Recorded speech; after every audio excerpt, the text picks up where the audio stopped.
मैं मिसेस खरे Lalbagh girls inter college के YouTube channel पे आप सभी का स्वागत करती हूँ। आज मैं क्लास 12 के लिए फिजिक्स सीरीज़ का पार्ट 151 लेके आई हूँ। आज मैं बताऊँगी लीनियर मैग्निफिकेशन, रेखीय आवर्धन। बच्चों, लेंस द्वारा बने प्रतिबिंब की लंबाई और वस्तु की लंबाई के अनुपात को रेखीय आवर्धन कहते हैं। इसको स्मॉल m से डिनोट करते हैं। तो रेखीय आवर्धन m बराबर क्या हो गया? प्रतिबिंब की लंबाई अपॉन वस्तु की लंबाई।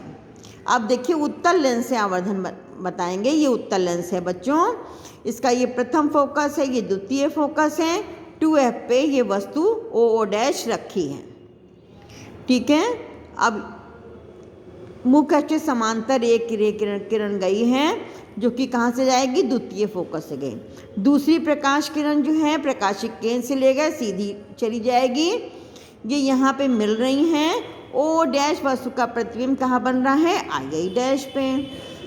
आई डैश प्रतिबिंब बन रहा है, ठीक है।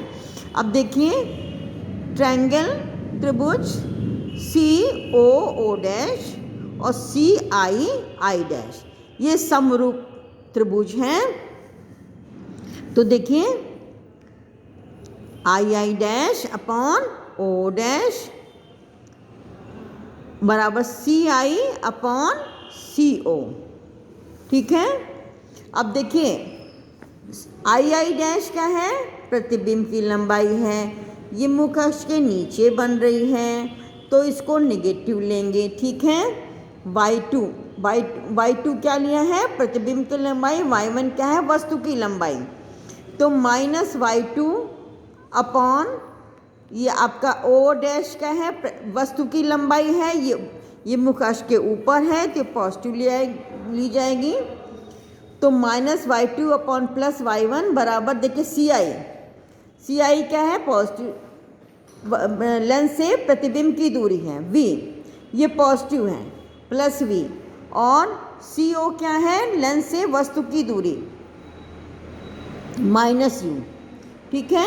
अब देखिए ये आपका minus y2 upon y1 minus v upon u, minus minus cut गया।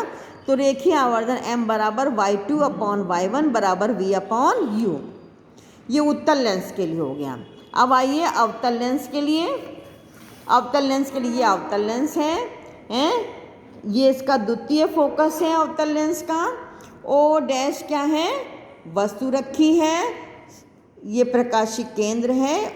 ये आपकी मुख्य अक्ष से समांतर किरण गई, ये क्या है? फोकस से आती हुई प्रतीत होगी।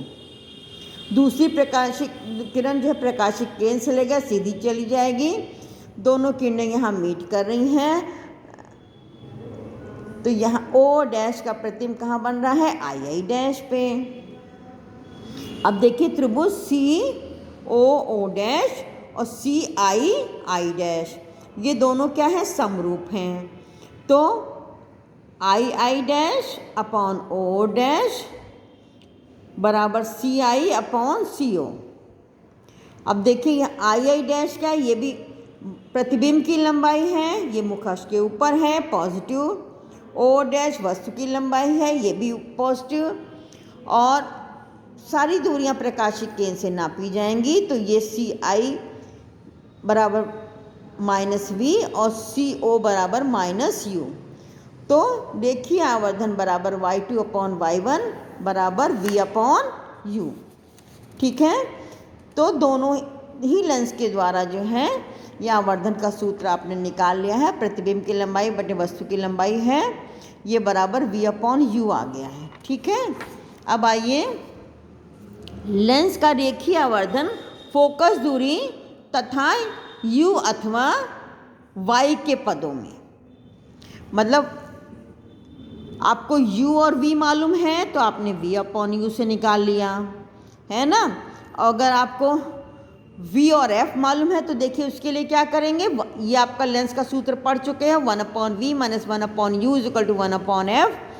v से गुणा कर दीजिए इसमें, तो यहाँ आ गया 1, ये आपका v upon you, v upon f. तो v अपॉन यू आप इधर ले गए तो ये होगा 1 माइनस वी अपॉन एफ। तो ये होगा f minus v upon f. तो m बराबर क्या हो जाएगा, f minus v upon f. f और v मालूम है तो आप इस सूत्र से लेके आवर्धन निकाल लेंगे, u और v मालूम है तो v अपॉन u से निकाल लेंगे। अब देखिए इसी इक्वेशन में हमने क्या किया, अब u से गुणा कर दिया है, तो ये देखिए u अपॉन v माइनस 1 बराबर u अपॉन एफ। तो ये v अपॉन u बराबर m, तो u अपॉन v बराबर 1 अपॉन m हो गया। ठीक है, तो 1 अपॉन m बराबर 1 प्लस u अपॉन f, तो f plus u upon f, तो m बराबर क्या हो गया, f upon f plus u। तो अगर u और f मालूम है तो इस सूत्र से निकाल लेंगे। ठीक है बच्चों, आज के लिए बस इतना ही, मिलते हैं नेक्स्ट पार्ट में।